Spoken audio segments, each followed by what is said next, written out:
Hermanos, deseo que el Señor les continúe bendiciendo en esta mañana. Vamos a buscar el libro de Hebreos, capítulo 12, y vamos a estar compartiendo del versículo 1 en adelante, del 1 al 11. Y sé que hemos estado compartiendo acerca de las parábolas, y queremos más adelante continuar, pero quería compartir acerca de este pasaje. Es un texto muy conocido, pero que yo creo que también puede hacernos bien y traer bendición a nuestras vidas en este tiempo. Y quizás si fuéramos a poner un título a este mensaje, quizás el título sería Corriendo en el ejemplo del Señor. Corriendo en el ejemplo del Señor. Leyendo la palabra de Dios dice así: por tanto, nosotros también, teniendo en derredor nuestro tan grande nube de testigos, despojémonos de todo peso y del pecado que nos asedia, y corramos con paciencia la carrera que tenemos por delante, puestos los ojos en Jesús, el autor y consumador de la fe, el cual por el gozo puesto delante de él sufrió la cruz, menospreciando el oprobio, y se sentó a la diestra del trono de Dios. Considerad aquel que sufrió tal contradicción de pecadores contra sí mismo, para que vuestro ánimo no se canse hasta desmayar. Porque aún no habéis resistido hasta la sangre combatiendo contra el pecado. Y habéis ya olvidado la exhortación que como hijo se os dirige diciendo: Hijo mío, no menosprecéis la disciplina del Señor, ni desmayes cuando eres reprendido por él. Porque el Señor al que ama disciplina y azota a todo aquel que recibe por hijo. Si soportáis la disciplina, Dios os trata como hijo. Porque ¿qué hijo es aquel a quien el Padre no disciplina? Pero si se os deja la disciplina, de la cual todos han sido participantes, entonces sois bastardos y no hijos. Por otra parte, tuvimos nuestros padres terrenales que nos disciplinaban y los venerábamos. ¿Por qué no obedeceremos mucho mejor al Padre de los Espíritus y viviremos? Y aquellos, ciertamente por pocos días nos disciplinaban, como a ellos les parecía, pero para lo que nos es provechoso, para que participemos de su santidad. Es verdad que ninguna disciplina en el presente parece ser causa de gozo, sino de tristeza, pero después da fruto apacible de justicia a los que en ella han sido ejercitados. Padre, en esta hora te exaltamos, te damos gracias por tu amor y por tu misericordia, y gracias por tus bondades que son nuevas cada día, Señor. Señor, no hay nadie como tú, decimos no a nosotros, Señor, no a nosotros, sino a tu nombre sea dada la gloria. Tú eres Dios de toda gracia, Señor, tú habitas en luz inaccesible, Dios, y no hay nadie como tú.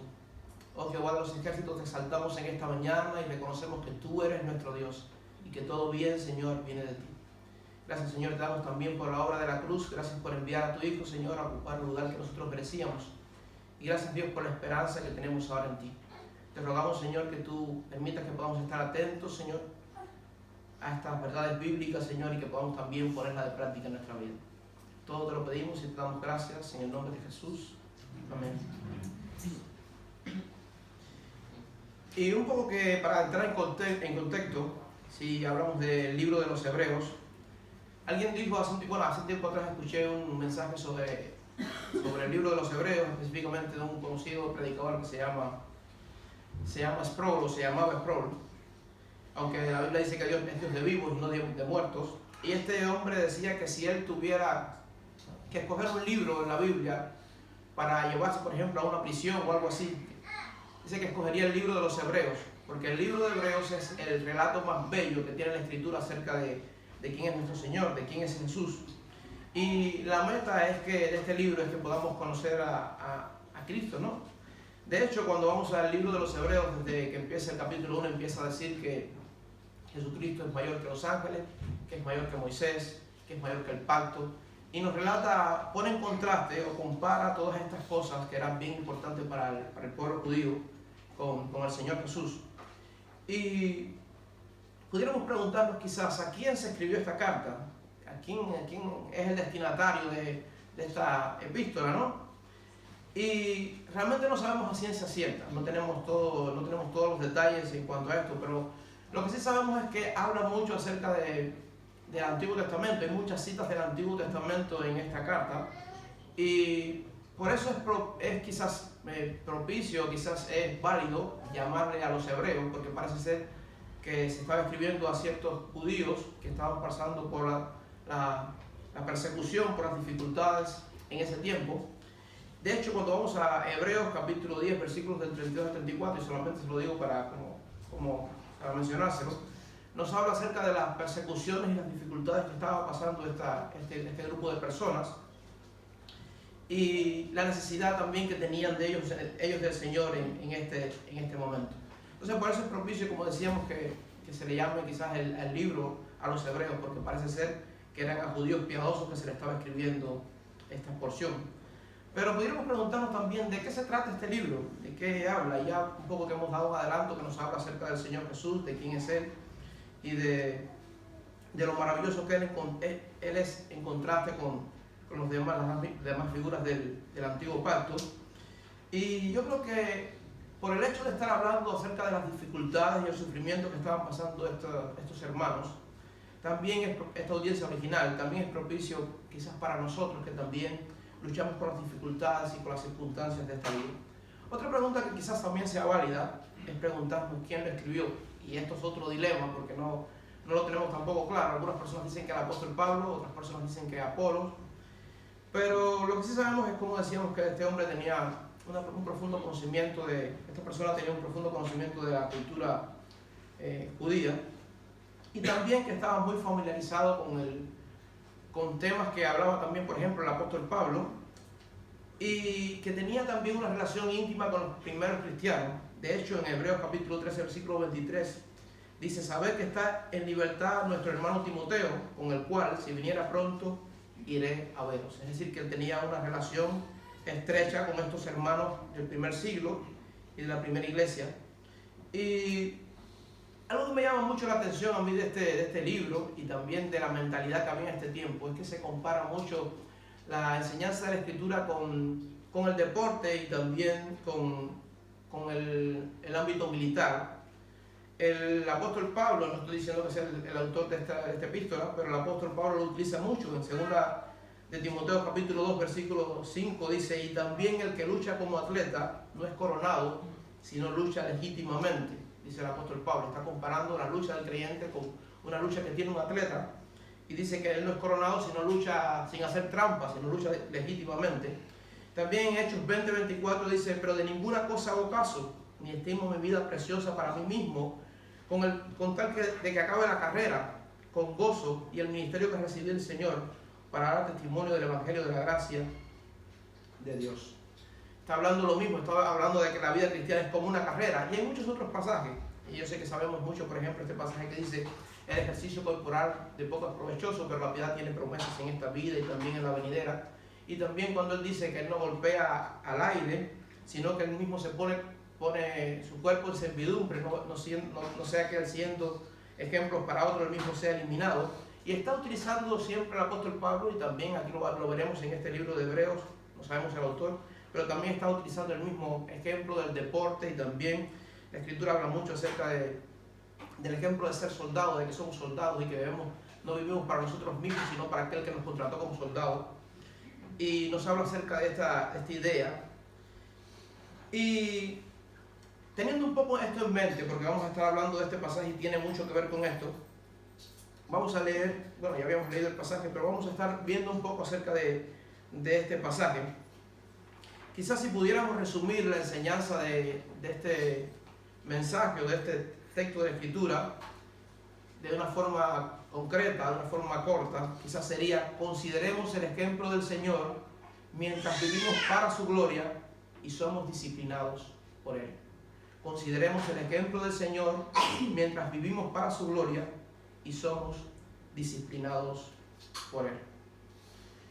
Algo interesante en este texto, y como comienza diciendo el versículo 12: por tanto, nosotros también, teniendo en derredor nuestro tan grande nube de testigos. Y ya el hecho de decir por tanto es una frase de transición. Está hablando de un asunto y ahora está hablando de otro. Igual que cuando dice, por ejemplo, pero, es contrario. Está hablando de un asunto y ahora va a hablar de otro.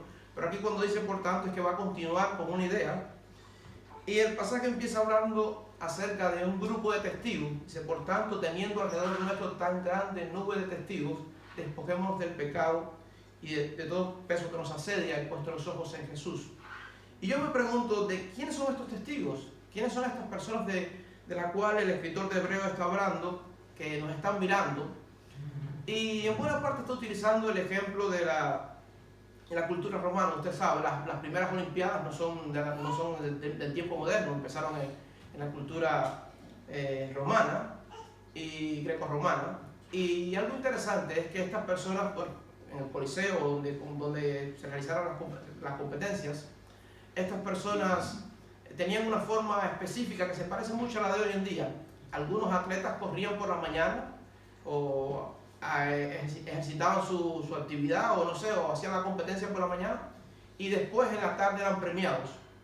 Y un poco que este es el ejemplo que está dando acá el escritor de Hebreos.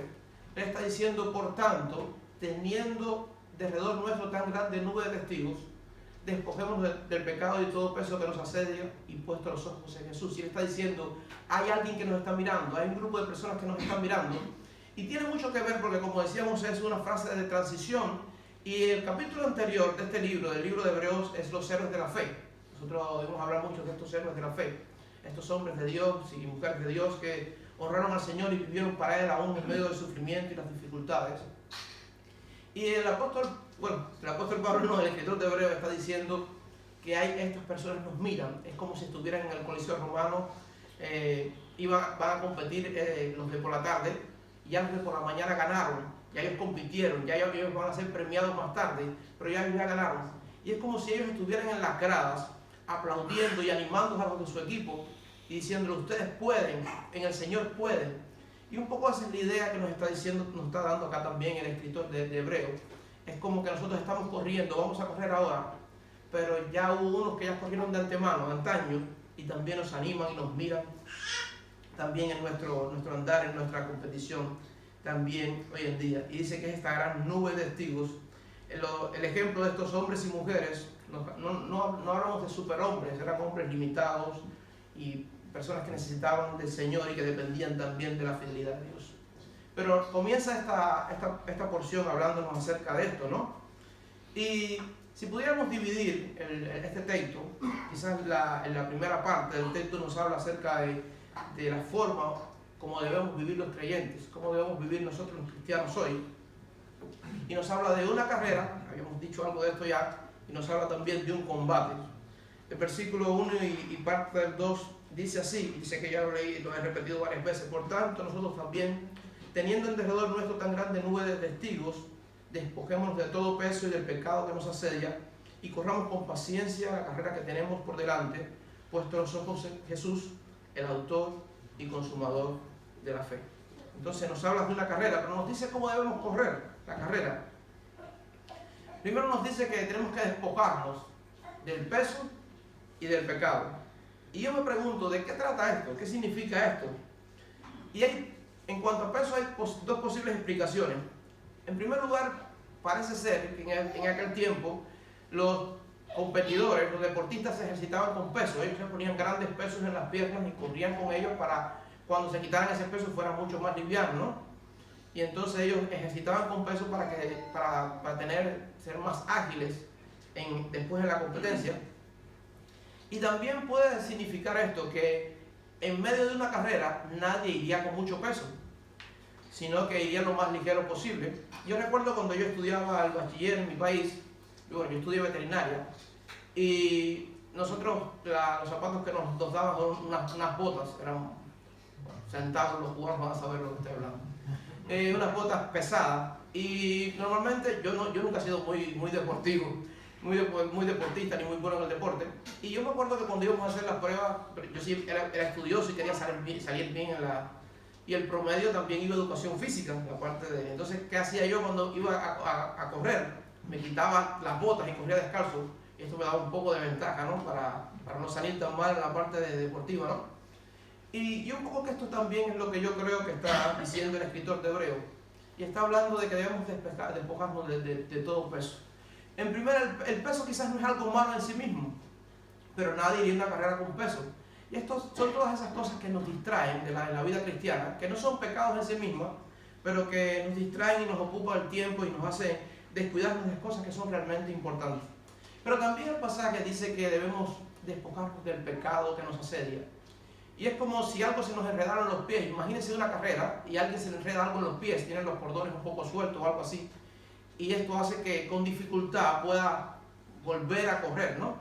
Y esto sí nos dice que es el pecado. Nosotros hemos hablado mucho del pecado. De hecho, la Biblia dice que toda desobediencia es pecado. La Biblia dice que también el pecado es violar la ley de Dios. Y hay muchas definiciones de pecado. Traspasar la línea límite, es como que Dios pone una línea y dice hasta aquí, y cuando la pasamos eso es pecado. También algunos lo definen como errar el blanco, es como alguien que tira saetas, flechas con un arco y falla el blanco. Y hay muchas definiciones. También hay una definición de pecado que dice que es todo lo que pensamos, decimos y hacemos que no honra a Dios.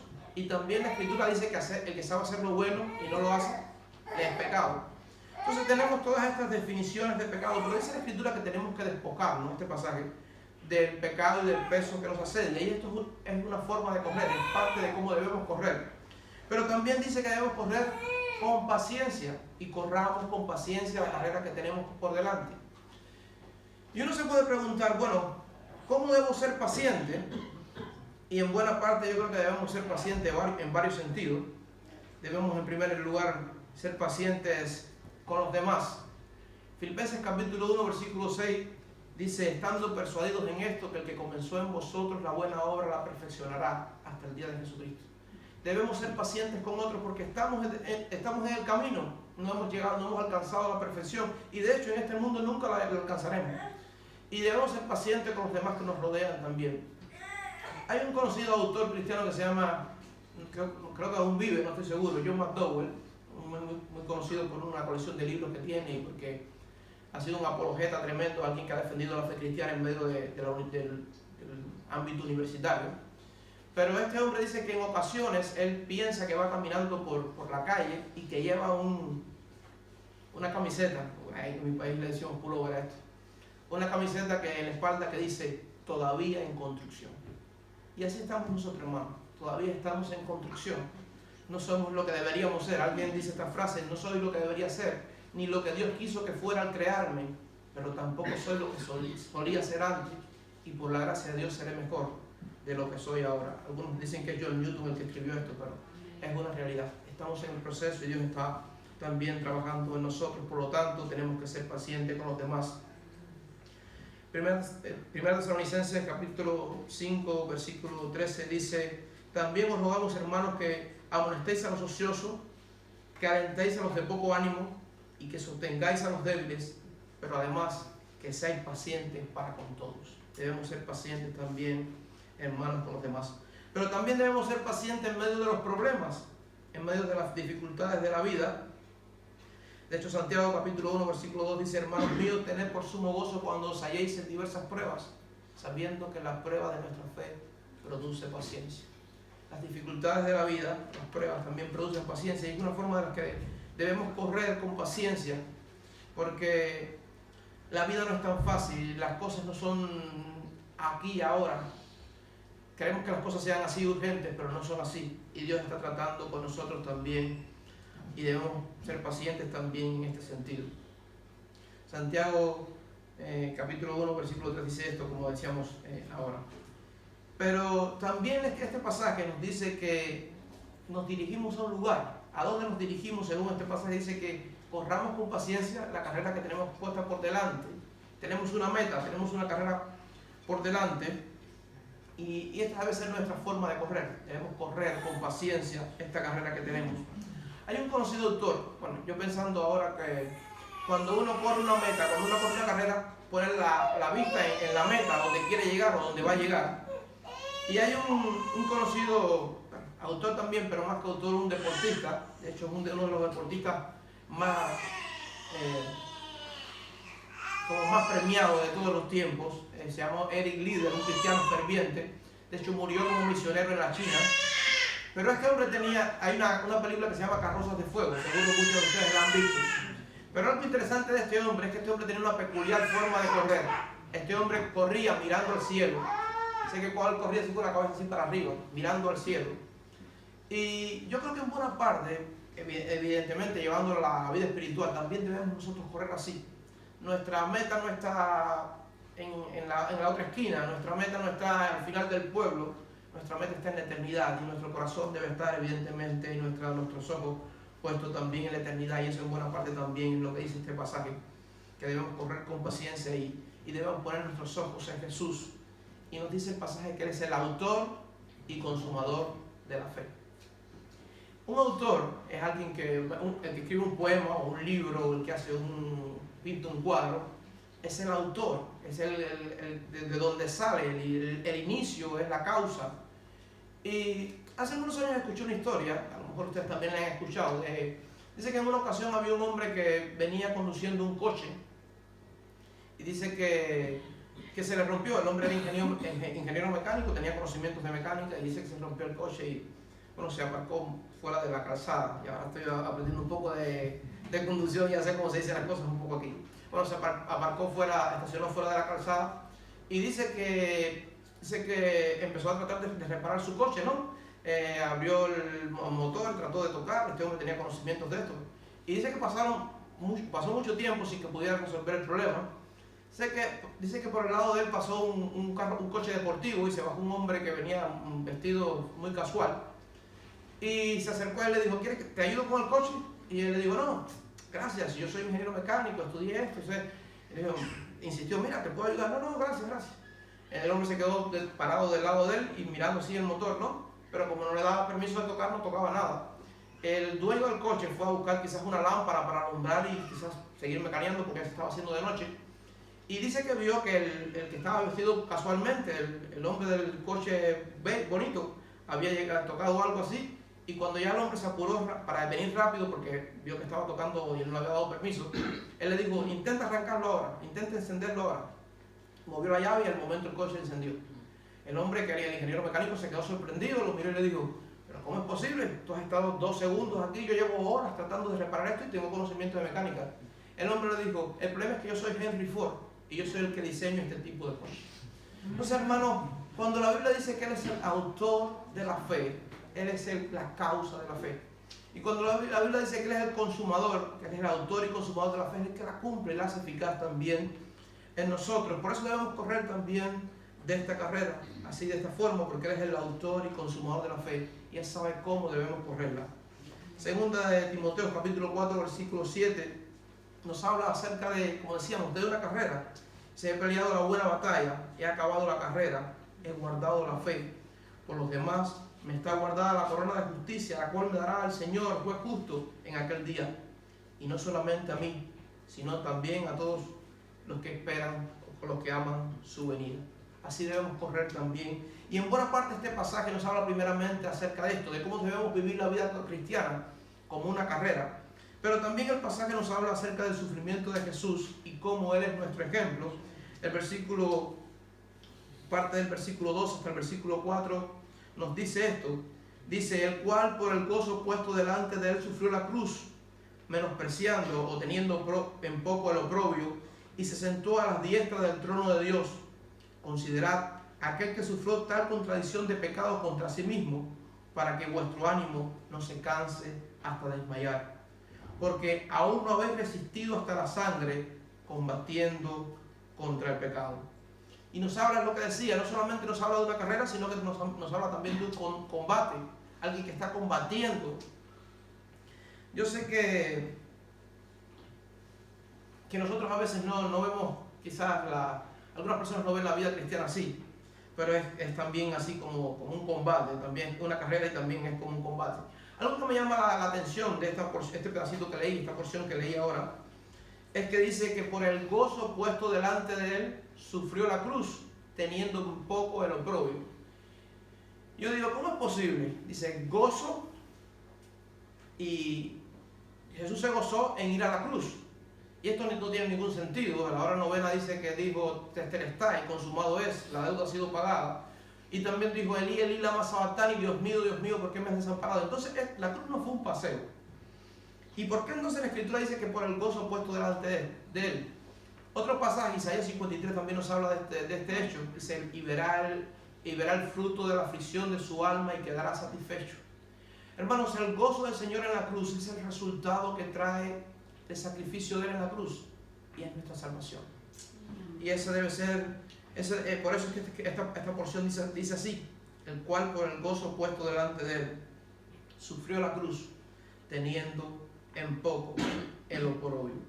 Y el autor de Hebreo nos da este ejemplo de Jesús luchando contra el pecado. Dice, porque todavía ustedes no han sufrido hasta la sangre combatiendo contra el pecado. Y yo sé que a veces no valoramos esto lo suficiente. Los puritanos y los cristianos de antaño sí lo hacían, pero nosotros no nos damos cuenta que a veces la lucha contra el pecado es la lucha de nuestra vida. Dice el versículo 3, dice que él sufrió tal contradicción de pecadores contra ellos, contra sí mismo, dice el versículo 3. Y es un poco el contraste entre el sufrimiento que tenían estos cristianos, que ya les dijimos que estaban pasando por persecución, por dificultades, por problemas, y está poniéndolos en contraste, en peso con el sufrimiento de Jesús. Dice, mira, ustedes están sufriendo, ustedes están pasando por situaciones difíciles, a ustedes les va mal, pero eso no es nada comparado con lo que el Señor sufrió combatiendo contra el pecado. Y la lucha del Señor contra el pecado debe ser también la lucha de nuestra vida. Yo sé que lo repito mucho, pero hay un pasaje muy conocido en Lamentaciones capítulo 3, y es una pregunta que a mí siempre me ha llamado la atención de la Escritura. Y pregunta el Jeremías, aquí en el libro de Lamentaciones, dice, ¿de qué se lamenta el hombre viviente? ¿Cuál es el lamento del hombre viviente? ¿Cuál es nuestro lamento?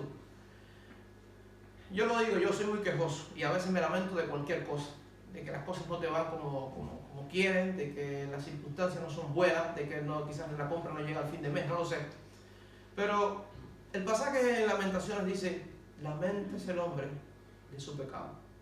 Nuestro mayor lamento, nuestro mayor dolor debe ser deshonrar a nuestro Señor. Y es un combate, es una lucha tremenda. Siempre hablamos de la muerte de la cruz y yo creo que es de las muertes más terribles. De hecho, cuando nosotros vamos a la historia, dice que cuando, por ejemplo, un pueblo la crucifixión no se usaba en la cultura romana para los ciudadanos romanos, solamente estaba permitida para personas que no fueran ciudadanos romanos. Y lo otro es que era tan cruda y tenía tanta fama la crucifixión, que dice que, por ejemplo, cuando a un pueblo completo se rebelaba contra Roma, se sublevaba o se desafiaba a Roma, ellos le decían, mira, cuando le venzamos, les vamos a crucificar a todos. Y dice que ellos se rendían porque no querían pasar por el tormento de la crucifixión. Pero también hay otra muerte que era muy atroz en la cultura romana, y era que cogían un cuerpo vivo. Yo sé que esto no tiene parangón quizás en la historia, no tiene sentido para nosotros. Cogían un cuerpo vivo, una persona viva, que lo iban a sentenciar a muerte, y cogían un cuerpo muerto, un cuerpo putrefacto, y lo amarraban, lo ataban de tal forma que no se pudiera soltar. Y dice que pasaban las horas y evidentemente los días, y toda esta putrefacción del cuerpo muerto pasaba al cuerpo vivo, y era muy doloroso. Y, no sé, visualiza este asunto. Quizás el hedor, los gusanos, no sé, hacían que estas muertes fueran de mucho tormento. Y la Biblia también habla de esto en cuanto a nosotros. En Romanos capítulo 7, el apóstol Pablo termina diciendo, o casi que termina diciendo en el pasaje, ¡ay de mí! ¿Quién me librará de este cuerpo de muerte? Cuando dice que lo que quiere hacer no es lo que hace, sino lo que no quiere hacer, y que encuentra otra ley en su cuerpo. Y él dice, ¿quién me librará de este cuerpo de muerte? Dice, gracias doy a Dios por Jesucristo, porque es el que nos libra realmente, dice la Escritura, de la ira venidera. Y de esto se trata. El Señor ha peleado contra el pecado, y como decíamos ahorita, Él dijo, consumado es, porque Él pagó la deuda por nosotros. Y amigo que nos visita, de esto se trata en buena parte el Evangelio. El Evangelio, lo que nosotros decimos como Evangelio, es una buena noticia. La buena noticia de que Dios, el Padre, envió a su Hijo, al único justo, al santo, al perfecto. De hecho, ahorita se le hablaba de Romanos 8, y el versículo 32 dice, el que no escatimonia a su propio Hijo, Dios el Padre no escatimonia a su propio Hijo, sino que lo entregó por todos nosotros. ¿Cómo no nos dará con Él todas las cosas? Si Él nos ha dado lo más precioso del cielo, los demás también lo dará. Pero de esto se trata el Evangelio. El Señor ha muerto por nosotros, y toda la ira de Dios cayó sobre Él. Todo nuestro pecado pasado, presente, futuro fue cargado sobre Él.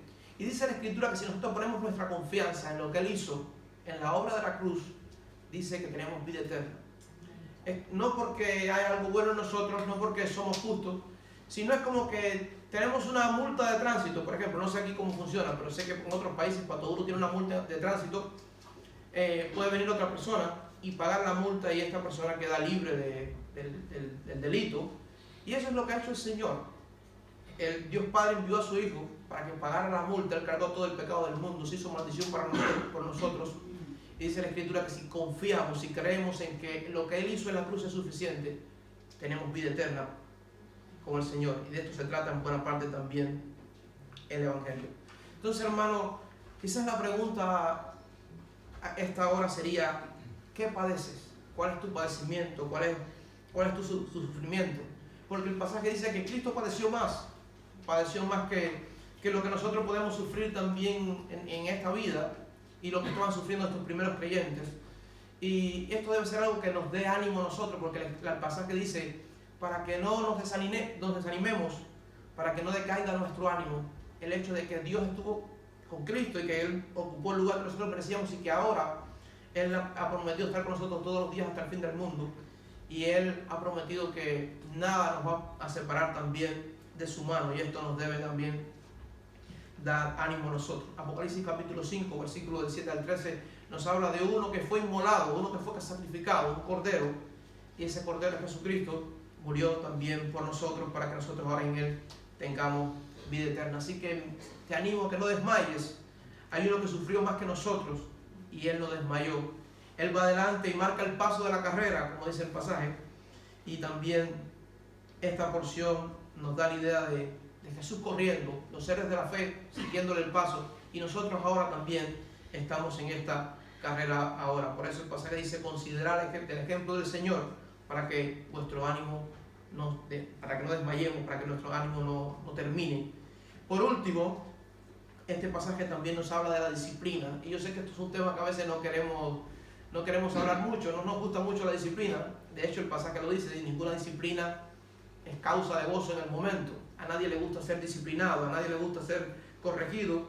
Y del versículo 5 al versículo 11 nos habla acerca de esto. No lo voy a leer porque es un poquito extenso, ya lo leí, pero como decíamos, la disciplina no nos gusta o es impopular, y no es causa de gozo. Pero la disciplina es muy valiosa también para nosotros. De hecho, este pasaje utiliza dos ejemplos para hablar acerca de la disciplina y cómo la disciplina es un ejemplo de amor, una muestra de amor. En primer lugar, nos habla desde la perspectiva judía de la disciplina, y después nos habla de la perspectiva griega. Cuando vamos al versículo 5 y 6, dice así: y habéis ya olvidado la exhortación que como a hijos se dirige diciendo, hijo mío. Está citando un proverbio. De hecho es el proverbio 3, versículo del 11 al 12. Y dice: y habéis ya olvidado la exhortación que como hijos se dirige diciendo, hijo mío, no menosprecies la disciplina del Señor, ni desmayes cuando eres reprendido por Él. Porque el Señor, al que ama, disciplina y azota a todo el que recibe por hijo. Él dice: no tengas en poco, es lo que está diciendo el escritor de Hebreos citando el proverbio. Este proverbio está diciendo: mira, no tengas en poco la disciplina del Señor, porque el Señor quiere perfeccionarnos, el Señor quiere hacernos mejores, y Él nos corrige porque quiere sacar lo mejor de nosotros, como decíamos ahorita en la frase que hablábamos. Dios está trabajando en nosotros y eso nos debe dar ánimo. Y en el proverbio 3, versículos 11 y 12 nos habla de eso, y nos dice dos veces que no desmayemos por la disciplina del Señor. Es decir, que la disciplina del Señor tiene un propósito.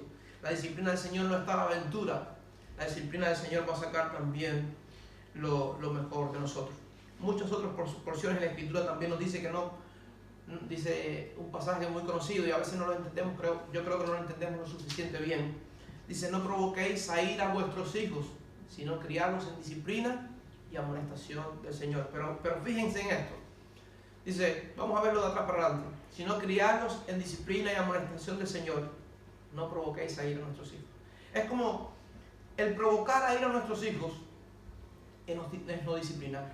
Cuando nosotros no disciplinamos a nuestros hijos, cuando no los corregimos, entonces ellos están a la aventura y estamos mostrando de alguna forma también que no los queremos lo suficiente. Entonces criarlos en disciplina y amonestación del Señor es una forma de mostrar también el amor a nuestros hijos y no provocarlos también a ira. Pero también está la perspectiva greco-romana, la perspectiva griega y romana de este asunto y de la disciplina. Yo no sé si usted lo sabe, pero en la cultura griega se podían adoptar hijos. Y también los hijos tenían el mismo derecho, aunque fueran adoptados. Eso es algo era muy novedoso, de hecho, para nosotros todavía nos asombra. Pero otra cosa que sucedía en la cultura griega es que un hombre podía tener muchos hijos, pero él mantenía a todos esos hijos, a los que tenía también ilegítimos, los que eran bastardos, los mantenía económicamente. Pero solo uno era criado para ser como el sucesor, para ser el dueño de todas sus posesiones. Y lo interesante es que este no vivía mejor que todos los otros. Este era criado con mucha disciplina, era corregido, era amonestado, era llevado al extremo, porque este tenía que ser un hombre de bien, porque iba a heredar la herencia. Entonces, hermanos, cuando el Señor nos disciplina, en buena parte nos ilustra también esta porción, no es porque no nos ama, sino porque somos sus hijos, sino porque Él ha de darnos todo, y ya de hecho Jesús nos lo ha dado. Y porque Él quiere, si pudiéramos decir así, estoy tratando de minimizar o de rebajar mucho esta enseñanza, pero como si Él estuviera haciendo hombres de bien en nosotros. No es por nosotros mismos, evidentemente es por lo que Cristo hizo por nosotros, pero no sé si entienden lo que les quiero decir. Entonces, de esto trata este pasaje. No debemos desmayar, debemos seguir las pisadas del Señor, debemos crecer en Él también. Y como decíamos, debemos aceptar también la disciplina del Señor. Estos hermanos que estaban pasando por la persecución, por las dificultades, también debían entender esto, y también debemos entender nosotros. Tenemos una carrera que debemos correr por delante, con paciencia, puestos en los ojos de Jesús, despojándonos de todo el peso y de todo pecado. Y debemos seguir el ejemplo del combate de Jesús contra el pecado también en nuestras propias vidas. Y también debemos alegrarnos también cuando el Señor nos disciplina, aunque evidentemente no sea de fruto de gozo hoy, pero tiene un propósito. El pasaje también dice el propósito que tiene la disciplina. Dice el versículo 9 que es causa de vida. El versículo 9 dice: por otra parte tuvimos nuestros padres terrenales que los disciplinaban y lo venerábamos. ¿Por qué no obedeceremos mucho mejor al Padre de los Espíritus y viviremos? La disciplina del Señor es para darnos vida. El versículo 10 también dice que es para que participemos de su santidad. La disciplina dice: y aquellos ciertamente por pocos días nos disciplinaban como a ellos les parecía, pero para lo que nos es provechoso, para que participemos de su santidad. El propósito de la disciplina del Señor en nuestra vida es para que seamos partícipes también de su santidad. Y el versículo 11 también nos dice que traen fruto apacible de justicia los que son disciplinados. Dice: es verdad que ninguna disciplina en el presente parece ser causa de gozo, sino de tristeza, pero después da fruto apacible de justicia a los que en ella han sido ejercitados. Hermanos, no desanimemos. La disciplina del Señor tiene un propósito y también es para el bien de nuestra vida. Entonces podemos terminar diciendo: ¿dónde podemos tomar ejemplo en esta carrera y batalla de la vida cristiana? Hebreos 12:3 dice: considerad aquel que sufrió tal contradicción de pecadores contra sí mismo, para que vuestro ánimo no se canse hasta desmayar. Que podamos asirnos del Señor y que podamos también tomar ánimo en Él. ¿Qué es lo que necesitamos para no desmayar hoy? Necesitamos el ejemplo del Señor, necesitamos propósito en Él y también necesitamos su disciplina, porque Dios disciplina a los suyos. Esta carta de Hebreos termina, la última, al final, termina diciendo que toda esta carta es una breve exhortación. Dice que es una breve exhortación, toda la porción esta de Hebreos. Y yo también tengo una exhortación para ustedes esta mañana, y es la misma que decía al comienzo y que creo que es el resumen de este pasaje. Consideremos el ejemplo del Señor mientras vivimos para su gloria y somos disciplinados por Él. Que Dios nos bendiga.